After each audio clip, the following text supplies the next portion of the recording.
Bismillahirrahmanirrahim. Assalamualaikum warahmatullahi wabarakatuh. Baik, Ananda semua, pada kesempatan pagi hari ini atau kali ini Bapak akan menjelaskan materi kita, yang mana di materi kita adalah tentang kehidupan manusia dalam dimensi sejarah. Nah, di sini Bapak ada menjelaskan sedikit, ya. Jadi sebelum kita tindak lanjut ke lebih dalam lagi, kita harus tahu dulu ruang lingkup ilmu sejarah itu seperti apa. Nah, ruang lingkup sejarah itu seperti apa, kita juga harus tahu apa sih pengertian sejarah itu.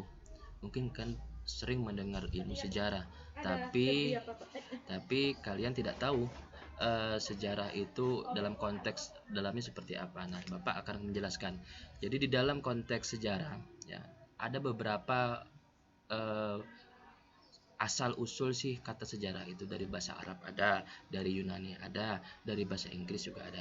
Nah, apa dalam bahasa Arab? Dalam bahasa Arab yaitu sajaratun, yang artinya pohon. Dalam bahasa Yunani itu historia, yaitu historia. Dalam bahasa Inggris history, ya, dalam bahasa Inggris history. Nah, apa itu sajaratun? Berarti pohon. Apa itu historia? Yaitu ilmu atau orang pandai. Apa history? Yaitu masa lampau dari umat. Nah, Bapak jelaskan sedikit, kenapa orang itu kok bilang sejarah untuk pohon? Karena orang itu beranggapan bahwa pohon itu dijadikan sebuah asal usul cerita. Namanya pohon itu namanya ditanam, gak langsung berbuah, pasti ada prosesnya.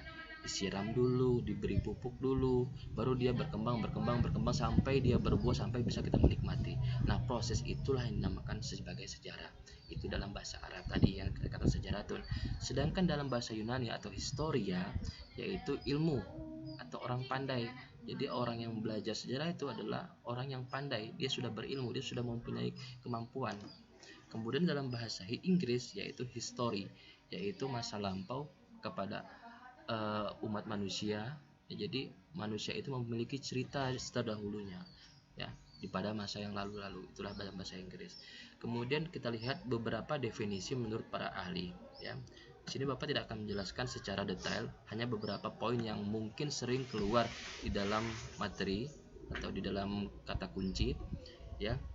Yang pertama ada namanya pendapat dari Muhammad Yamin, mengatakan bahwa sejarah itu sebagai pengetahuan yang disusun dari hasil penyelidikan peristiwa yang dapat dibuktikan dengan kenyataan. Artinya apa?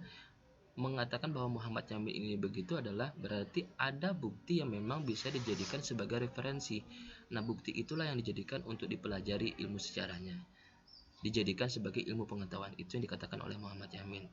Kemudian ada Kunto Wijoyo, yaitu sejarah adalah rekonstruksi masa lalu tentang apa yang dipikirkan, dikatakan, dikerjakan, dirasakan, dan dialami oleh manusia. Itu menurut Kunto Wijoyo. Jadi kalau menurut Kunto Wijoyo ini, masa lalu itu memang benar-benar dia memikirkan kembali. Jadi apa yang diucapkan, apa yang dikatakan memang benar-benar dia rasakan, dialami sama orang tersebut. Sedangkan menurut Sartono Kartodirjo, yaitu sejarah adalah berbagai bentuk penggambaran tentang pengalaman kolektif pada masa lampau. Jadi secara umum pada masa lalu, orang-orang dulu kehidupannya bertani.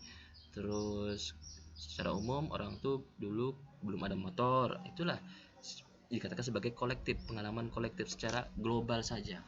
Kemudian dari Muhammad Ali, sejarah berbagai bentuk pengalaman penggambaran tentang hampir sama, ya, dari masa lampau. Nah, jadi kalau kita simpulkan, apa itu kesimpulan sejarah? Sejarah adalah rangkaian peristiwa pada masa lalu yang menyangkut kehidupan manusia setelah mengenal tulisan. Sedangkan ilmu sejarah adalah ilmu yang mempelajari tentang seluk-beluk manusia pada masa lampau setelah mengenal tulisan, ya. Jadi kesimpulannya sejarah itu adalah peristiwa yang terjadi pada masa lalu. Pokoknya pada masa lalu lah intinya. Tapi memang ada buktinya, ya. Ada buktinya, bisa dibuktikan, itu sejarah. Nah, apa itu ilmu sejarah? Ilmu sejarah itu adalah kita yang mempelajarinya. Kita mempelajari dari bentuk-bentuk peninggalannya, bentuk-bentuk mungkin batu nisan, mungkin dari patung, itu kita pelajari. Nah, kita pelajari itu dikatakan bahwa ilmu sejarah. Nah, kemudian sejarah juga dikatakan sebagai peristiwa atau kisah atau ilmu atau seni. Kenapa demikian? Karena kalau kita belajar sejarah, berarti kejadian itu benar-benar ada, benar-benar terjadi, dan dapat dibuktikan secara ilmiah. Ya, itu jika dikatakan sebagai peristiwa.